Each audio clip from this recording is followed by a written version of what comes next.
Any tractor songs. No tractor songs. Oh, hey, hi. And welcome to If These Heels Could Talk. We don't want copyright issues from the tractor right. songs. Nope. I'm JoyGenea with Solutions by JoyGenea. And I'm Michelle with Bad Cat Digital.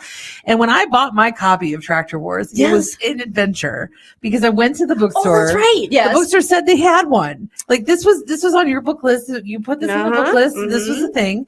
And I was like skeptical, but I thought, okay, well, interesting, the history of these businesses and how they, the history of like John Deere and International Harvester. And, my mom grew up on a farm and it was a John Deere farm all the way. My husband grew up on a farm. Ford and Sons. And there was a lot of different things, but at the end of the day, it was like you were either an International Harvester farm or you were a John Deere farm. And like nary the twain shall meet. It's like Lutherans and Methodists, right? Like to the whole outside world, it looks like the same thing.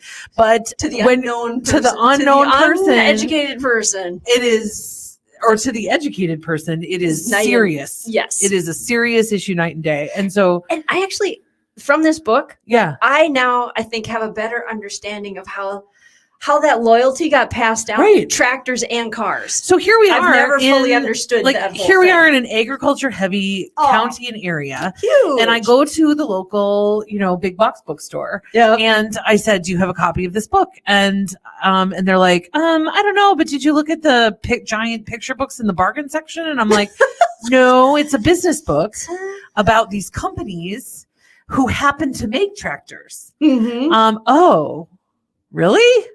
Yes. So I had, and I don't know, you would have thought that I was wearing like overalls that smelled like pig stuff. I stopped myself. Anyway, so you would have thought but no, so they had one copy and it was kind of buried, but we found it but it was an odd. Anyway, this was, I'll tell you this is the first time I've not bought the book. Oh, what, did you steal it? Nope. I utilized some of the access that I have to the services that are offered to people that are blind or have reading disabilities. Oh, nice. It's taken me a year and a half to actually get access to that and get the proper forms and so forth. And so I had access to that. And so I actually utilized those services for this. It was very interesting. So it was, the book it's on an app. It reads to you, but it is the computer generated voice. Oh God. Yes. I'm so glad you enjoy that because I didn't say I enjoyed it. Oh my gosh. But they definitely had more options than they used to. Sure. And when you speed them up, actually it does kind of improve. Okay. And I tend to listen to things fairly fast. And so I had them. Well, your brain moves so quick. I had them sped up. It worked well, actually. So this is the first thing. So here's the thing. Updating myself while I was on this. And I have to be really honest. Our stories about acquiring this book have been significantly more interesting to me than the book has been. Oh, see, I didn't find the book amazing. I will tell you. A little dry. Well, you got to know your tractors. Or arid. I just felt like maybe droutish. He knew his target market and we weren't it. And we're not it. We're not it. No, we're not it. And it's not a study on business. It is a study on tractors. So if you love a tractor or know someone that does, and this book might be really I was kind of looking for a study on, but that's what I wanted. I wanted to understand how these businesses developed, how they interacted with each other. Because at the beginning of the market, I did know there was more than two companies. Yes. I did not know that there were companies that were making different parts and pieces, and that like there was a company that would make the machine, and then a company that would make like the plow, and then the implements. And the implements would go onto the machine in different ways. Mm-hmm. And so these companies would do deals with each other so that, their parts fit together, very much like a variety of internet dating sites. And so there were some things like that were interesting to me, like how these companies developed partnerships, dissolved partnerships, kind of moved and played with each other, which frankly, had it been maybe communicated in a different way, it would have felt very dramatic, like a cotillion. It doesn't. The book does not but it go does not feel that way. linearly. By the way, No. the book you will be reading. Jumps around. He'll be talking about, the author will be discussing one particular thing, and all. The next thing you know, he starts to talk about another whole company. Yeah. And then he'll drop a date, and you realize you've actually traveled backwards 3 years. Yeah. So and he's bringing you back forward to the timeline took a minute. The entire time I was reading. But here's the thing that the biggest thing I took away. What'd you take away? Yeah. The biggest thing I took away from the book is that circumstance drives opportunity. Expand on that. What do you mean when it comes to the tractors? Well, so the book basically takes place between the late 1890s and the early 1920s. It wraps up around 1925. Yeah, around 1920. So there are a lot of different things happening in the world in that time frame, right? You have, the Civil War ends in what? 1865. 1865. You see, you pay more attention. No, I Googled because I just read the Frederick Douglass book, which ties in with slavery is ending, and so manpower shortage. Yes. So the Civil War ends 30 years earlier than this book starts. And so now you have a group of people who are trying to farm land and they're trying to keep up with an increasing population in the United States. So the population's increasing, population is becoming more and more urban in that time. And there's westward expansion. They're acquiring more land. I'll use the word acquiring real loosely. We won't, we'll have a different thing. Conversation about, the cultural and vicious takeover of tribal land in another way. But we're colonizing our own country still at this time. So there's that. And so now you have fewer and fewer people owning more and more acreage. Which is still happening to this day. So it almost starts a trend line that's still happening. And the mechanization of that starts to become important. And at the same time, you have a group of people who historically have not trusted new things, do not have a large amount of expendable income. Yes. And to whom circumstance completely changes year to year to year. So who are very, very, very conservative. And I mean that not in necessarily in the political sense, but in the sense of being, I'm going to conserve what I have because there could be a drought next year. There could be a famine next year. There could be a this next year. There could be a that next year. And I literally won't be able to feed my family if I don't have what I made this year. Yep. And so this kind of feast and famine kind of attitude of the farmer, which is very, very true. So now you have all of these circumstances and situations that should be ripe for mechanization. But in the book, what it seems like to me is that the event that really started the whole thing, because all these farmers weren't buying the machines. They were innovating, tons of research and development, changing. Well, and they started having the shows. When did they started having implement in 1910. Shows. Yeah, somewhere in there. But there's these shows, 27, it was 72 cars that traveled to 9 or 10 places. Yeah. It was 78 cars, 8 locations. It was about train cars, not auto cars. Train cars that carried all of these tractors, and they went to 8 different locations because they're trying to sell these things, and farmers are not buying them. But they'll go to these events to learn, look at them and learn about them. And they'll learn and they'll go. I mean, how frustrating from a business standpoint. I've just sunk the modern equivalent of millions of dollars into research and development. And it's this most amazing machine. And now nobody will freaking buy it. You'll just come look at it. As I read, so one of the things I kind of, by the end and stuff, I was really struggling to not compare it to when the computer came out. Totally. I'm like, oh my gosh, and it's a great example of your early adapters. The guy in Nebraska who buys one piece of equipment from the fake Ford company. Sure. And then it doesn't work. So then he's like, okay, give me another one. They give him another one. Then he buys a bull something or other. That works kind of. And he's so annoyed that he goes to the legislator and says, you need to pass a bill and you need to figure something out because farmers are wasted. I'm wasting money. I wasted time. There has to be a set of rules to this. And here's the thing. That could not last forever. People will not continue to invest in innovation if they're not making money in commercialization stage. They just won't. I mean, you think about things that just don't, that the world's not ready for yet, or that just fail. Google Glasses are a perfect example. I mean, it didn't have enough of But we're talking about VR still. Yep. And there is a commercially viable virtual reality headset. It's not Google, but there is a commercially viable. Glasses were just regular glasses that would like give you data and you could ask. Yeah, it was kind of an AR thing. Yeah. But it was too early. People didn't get it. They didn't know how it would impact their lives. They hadn't even started talking to a virtual assistant device yet. Well, and that's what I mean. It's the thing that makes it something isn't there yet. It's kind of like QR codes. When QR codes first came out, people were just putting like copies of their commercial on the end of them. So you'd have to download an app to see this QR code because your camera couldn't do it yet. Yes. You have to download an app to process the QR code, see a QR code, open the app, snap the QR code, and then you get what? A visual of the same ad that you looked at when you saw the QR code. Like it just doesn't pay off. So here's the thing. Circumstance drives this. Yes. That's what I'm trying to say. Because the thing that made tractors was World War I. It never occurred to me because all of these people go off to war and they're all of these farmers' sons.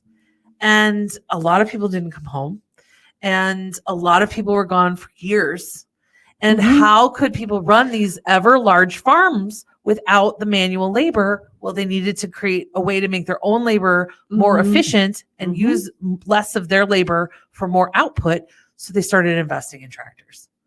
Plus, they came home from the war and they didn't want to go back out on the farm. They had just seen the world. Yeah. They had just experienced a war. Right. They weren't. They didn't want to necessarily. Right. Yeah. They had different options. Yes. And women had to help more. And just in that moment in time, and I'm not saying that women cannot be as physically strong or perform the same manual labor because they can. Yes. But in that time, they weren't conditioned from childhood to. Yes. And therefore could not. Right. And this was allowing those types of things. Right. And because of the war, it also brought about, we talk about a world economy. It was really apparent there was a world economy then. There were tractor plants There were tractor plants in Ireland. There were tractor plants in Russia. There were tractor plants that they talk about in Great Britain. All over the place over there. Yeah. And it was very clear, like that became very important. Yeah. Wow. That was the biggest thing that I took away was how much circumstance drives opportunity, because a group of smart people saw an opportunity to disrupt an industry, started the innovation, started the research, started doing the things, but then the target audience just did not respond until they absolutely had to. Well, if that hadn't happened, what would happen to the tractor? That's what's interesting. And they figured at one point there were I don't remember how many hundreds of companies making tractors. Yes. Like at one point in the early 1900s, there were hundreds of companies making tractors. Yeah. But it didn't mean they were buying them. People weren't buying them. It means they were inventing. They were creative. Some of those tractors were probably better and wiser. Other companies would either steal what they saw or sell or buy the rights. Just buy that off of the people. It was it was the same thing that happened at the beginning of the automobile. I mean, you had the history of, because we're in St. Cloud, the history of St. Cloud has, a whole history of Pantown automobile manufacturing. And there's a whole backstory to Pantown. And then there's a whole story for how it devolved. And now there's only like 3 or 5 or 7 existing vehicles that were made by that company. Well, one of the things I didn't realize, because you brought up automobiles, I did not realize what a role Henry Ford played in this. I had no idea. I knew that Henry Ford had played a massive role in the automobile, obviously. Yes. But a massive role in the tractor kind of. Well, and really he was the person, because after the war and stuff, we go into a first depression. Yes. There's Depression 1, and then there's the really bad. There's a Depression 2. The Great Depression. Right. And Depression 1 affects all of the tractor manufacturers. They've launched, they're going along, and Henry Ford decides that they will keep cutting the price of this tractor. So it starts out at I think he had it at $500. It goes to $400. Then he cuts it again down to $3 something. They're losing money. They're at this point, his son is irate. They're losing money. And he's like, you don't understand. We are building brand. all this time we're making sure that this is moving, and he knew how to market. That man Right. knew That how man to knew how to market. market. Yeah. And he was turning it into, this is how we're supporting the country after the war. This is our efforts for food, like all of that. Mhm. So then when things turned back around, everybody already had this Ford tractor. So they were going to just buy another one. Like they were already bought into that brand, into that brand and that into system. that name. And so then he did raise the prices again. He needed to. Right. Because you couldn't keep losing money. Right. But that's actually what got a lot of farmers over that hurdle of how do I get into it. And they started offering 3 easy payments. Right. You could pay 3 falls and have it paid up, or 2 falls. Like it was literally marketed as falls. You could pay it in falls. And I'm like, wow, okay. Yeah, brilliant. And that's the kind of thing that as a takeaway, like when you're thinking about innovation and you're thinking about like, what is the future of your industry or your business or this or that, circumstance plays such a huge role, and there's nothing that we can do to control it. I think about COVID and what came out of that, and both the benefits and the drawbacks. And I think about the conversations we're having about childcare now that we should have been having decades ago. Yeah. But the stress of the pandemic put a lot of stress on showed a lot of cracks that were already there, and opened up a lot of doors that were already there, but it just opened them wider, and it widened the cracks, and it widened the opportunities, and it widened the fault lines. And it made things obvious that we had kind of all agreed to spackle over before. Yeah. And this is no different to me, like when we think about this. And this is such a classic, I felt like this was just a classic study on business. And I liked, though, that it was over 100 years old. Yeah. Because parts of business don't change. Right. The larger companies sat back, right, over-engineered, watched, acquired, expanded, and so forth. And guess who winds up on top? The little nimble. No, the larger companies. They bought everybody out. John Deere, Harvester. Right. But they buy out everybody else's innovation. Yes. So and that's what I mean when I look at like the Henry Ford and the Ford's relationship with his board in this group about the tractors. His shareholders did not want to make tractors. Nope. They barred him from doing so. I didn't realize that there were early shareholders in Ford that ended up taking their profits from Ford to start Dodge Motor Company. Yep. Like I hadn't known that. And it was fascinating. It's fascinating. But the thing that got me about this is, yes, the larger businesses sit back and kind of watch the dust settle, literally. And then start snapping up the things because they can afford to.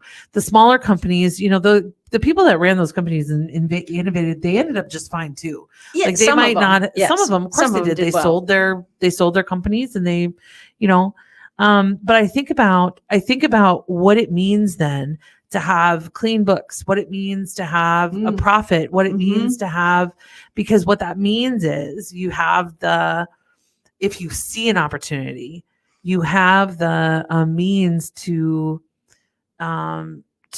pursue that opportunity. Yeah. If circumstance presents you with an opportunity, you have the means to pursue it. But there are people out there who see the opportunity and who do not have the means to pursue that opportunity. And that's, I think, when we think about kind of our system and, and the, the classes, and we think about all of this stuff, that's the thing that feels like a challenge to me, because the people that are winning are gonna win in the end. Yeah, but we watched it. But they like I stepped back. But we watched it. I mean, and the thing that gets me really. Yeah. I mean, there's the thing that gets me about this. Yeah, That's another parallel between this tractor and the computer thing. Yeah, is that we have these we put together these pedestals of what amazing innovators all of these people are. And it turns out not to be the case. Like, it turns out they're human. They're flawed. That not only that, but they're given, they're also, their lives have circumstances in it that other people with the same kind of skills and talents didn't have. Yeah. So this myth of equal opportunity just gets shown to be a myth over and over and over again. Didn't Bill Gates' mom have an in at IBM and convince them to, to use the personal computer or to make an interface for the it's nepotism and all of this stuff. So as we have these conversations, like that strikes me too. But the concept of how much we cannot control in business, really, because I think about the friends of ours who went out of business during COVID, and I think about the friends of ours who did well during COVID, and it doesn't seem to, and there is no merit. No, there is no merit line there in terms of their ability to run a business or it just is what it is. And I think that's always in business. Yeah. It's always present. Yeah. In business, the ability. Well, I mean, one of the hardest hit industries, restaurants. There are just some restaurants that walked into the pandemic on their knees instead of on their feet and just could never stand up again. Yeah. And they didn't walk in on their knees because they weren't doing something right. They walked in because of the timing or because they had just finished a remodel or were in the middle of one, or it took everybody by surprise. So, so did winding up in the war. So did winding up. Prince in Austria gets shot and now we get to sell a bunch of tractors. Somebody draw a line there. Right. and it's just, but that is kind of how the world works. Yeah. And these things can't be seen. And so if you like a tractor, if you know your tractors and you like this book might be fabulous. This book might be really interesting for you. I also, but I mean, it was a good business book. There was a lot of interesting things to find in it. It just wasn't, the narrative style was not one I really enjoyed. Well, what's next? What's our next book? I forgot. No, we gotta hunt it down. I don't know yet. We had a list. I know. We'll go find the list. You're so organized. I'm never organized. It's over somewhere. It's over on our Google. All right. Well, we have a list. So we're gonna go on to the next book, but Tractor Wars by somebody. Yep. It'll be in the description. I have a great quote. I want to give out. Yeah, you read your great quote. It was in chapter 12, right? So they're interviewing Mr. Ford, and here's the part of the quote. It says, Mr. Ford said he did not think we needed to worry about sales if the plow was right. Brown wrote in his journal that summer. They discussed the topic with Joe Gallum, who had a diarrhea of ideas, according to Ernest Kernzler. Yeah, that is I loved probably the most ideas. I went, disgusting Lord. way to say that. I know. I'm like, did they write that? A bunch of 4-year-olds talking. Okay, Tractor Wars, subtitle, John Deere, Henry Ford, International Harvester, and the Birth of Modern Agriculture by Neil Dahlstrom.